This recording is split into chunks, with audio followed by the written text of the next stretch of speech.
Pornography case में arrest Raj Kundra की मुश्किलें अभी और भी बढ़ती नजर आ रही हैं। उनके व्हाट्सएप चैट, फोन, चश्मदीद गवाहों के बयान सब राज के इस राज को खोल रहे हैं। इसी मामले में 23 जुलाई को राज की पत्नी एक्ट्रेस शिल्पा शेट्टी से पूछताछ की गई। क्राइम ब्रांच ने शिल्पा के घर जाकर उनसे राज के पोर्नोग्राफी कंटेंट बनाने और ऐप पर अपलोड करने से जुड़े सवाल किए। लेकिन उस दिन जब क्राइम ब्रांच राज को साथ लेकर शिल्पा के पास पहुंची, तब एक्ट्रेस का रिएक्शन कैसा था, जाने। शुक्रवार 23 जुलाई को जब क्राइम ब्रांच जुहू स्थित शिल्पा के घर पहुंची तो शिल्पा राज को देख गुस्से में चीख पड़ी। वो चिल्लाते हुए राज से कहती हैं कि इस केस ने परिवार की बदनामी कर दी है। कई एंडोर्समेंट बिजनेस डील हाथ से निकल गए हैं। शिल्पा से 6 घंटे तक पूछताछ की गई और उनका बयान रिकॉर्ड किया गया।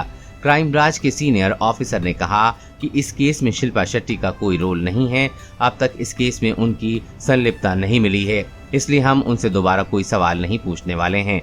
राज के अरेस्ट के बाद से ही शिल्पा बेहद टूट चुकी थी। उनका गुस्सा, हैरानी, बौखलाहट सब राज को देखते ही निकल पड़ा था। उस दिन राज को देखते ही वो अपना आपा खो बैठी, खूब रोई और राज पर चिल्ला पड़े। शिल्पा ने राज से कहा कि ये सब क्यों किया। शिल्पा ने कहा कि परिवार की बदनामी के अलावा कई बिजनेस डील्स अब कैंसिल हो गई हैं। इस दौरान राज भी शिल्पा से बात करते दिखे। वो खुद को बेगुनाह बता रहे हैं और कह रहे थे कि उनके खिलाफ बना इस केस का कोई आधार नहीं है। राज ने कहा कि उन्होंने पॉर्न नहीं बल्कि एरोटिका मूवीज बनाई हैं।